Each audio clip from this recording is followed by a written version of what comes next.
Det er jo en børne- og ungdomskirke, så gennemsnitsalderen er ret lav i forhold til andre kirker i Danmark.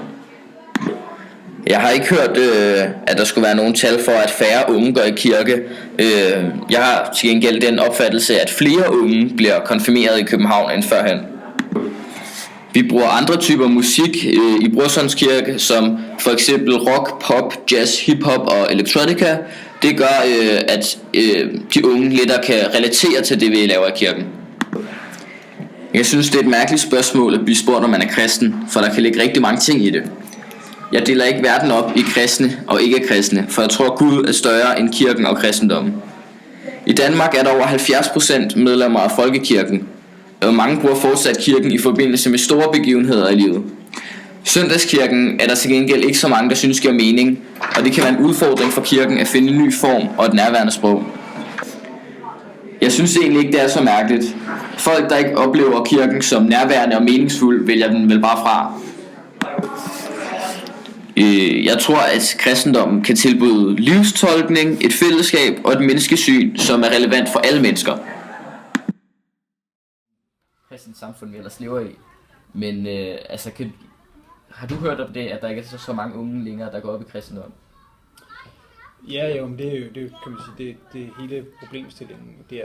Den ligger jo i, at tilknytningen til religioner ikke er den samme længere. Det vil typisk være sådan, at kan man sige, vores kulturkreds, at hvis du spørger, tror du på noget, så vil svaret være ja. Jeg tror på noget. Hvis du siger, tror du på, at Jesus engang har levet, og er Guds søn, og alle de forskellige ting, så vil der være rigtig mange, der måske er svære ved at forholde sig til den, kan man sige, sådan konservative troslager, der ligger der. Men der har været en retning igennem, sådan kan man sige, 80'erne og 90'erne, hvor at sådan, det spirituelle har været med i fokus i folks tro. Så det er sådan på en måde sådan pick and choose, man tager lidt for nogle forskellige ting, forskellige måder at tro på noget, og så kobler man det sammen til sin egen personlige tro. Og det gør jo så, at de sådan mere traditionelle trosretninger i Danmark er det så kristendommen, den selvfølgelig har været under pres i forhold til, at kirken så toppen og så videre. Men de vil jo sige, hvis du snakker med en præst omkring det, vil han højst sandsynligt sige, det kan godt være, at der ikke er så mange i kirken om søndagen. Prøv at komme juleaften, eller prøv at se, hvor mange der bliver konfirmeret, og hvor mange der er medlem af folkekirken i Danmark, som en form for legitimering af, at vi faktisk er meget kristent folkefærd generelt set. Hvorfor tror du, at folk er med i, vil ind i folkekirken og kommer det juleaften, men ellers ikke går i kirke og selv føler sig som kristne? Tradition, kan man sige, hvis man skal spørge rundt.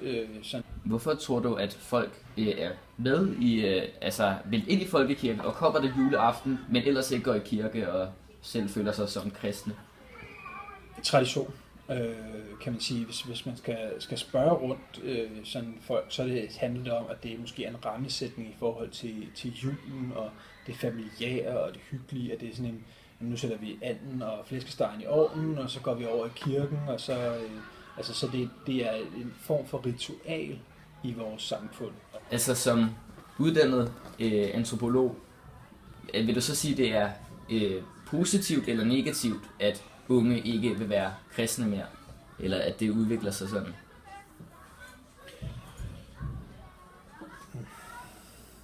Jamen man kan sige, grundlæggende har jeg ikke nogen holdning til, om man er det ene eller det andet. Altså om man vælger at tro eller ikke vælger at tro. Det er et spørgsmål om at tro på noget.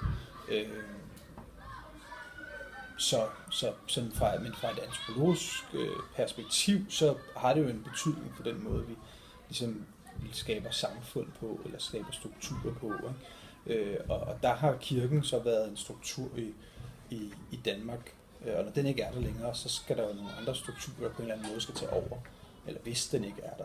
Fordi man kan jo også godt sige, at hvis vi kigger på sporene igennem vores historie og vores nutid og sådan noget, så er der rigtig mange ting, som vi bare har indtaget på en eller anden måde, og som er blevet naturlige for os. at tænke som, altså vores værdisæt er præget af den kristne tro. Om vi så forkynder eller tror på den, eller det er jo så op til den enkelte, men der ligger noget sådan ubevidst i os i forhold til opdragelse, hvor mange ting er blevet givet videre. Tror du, at det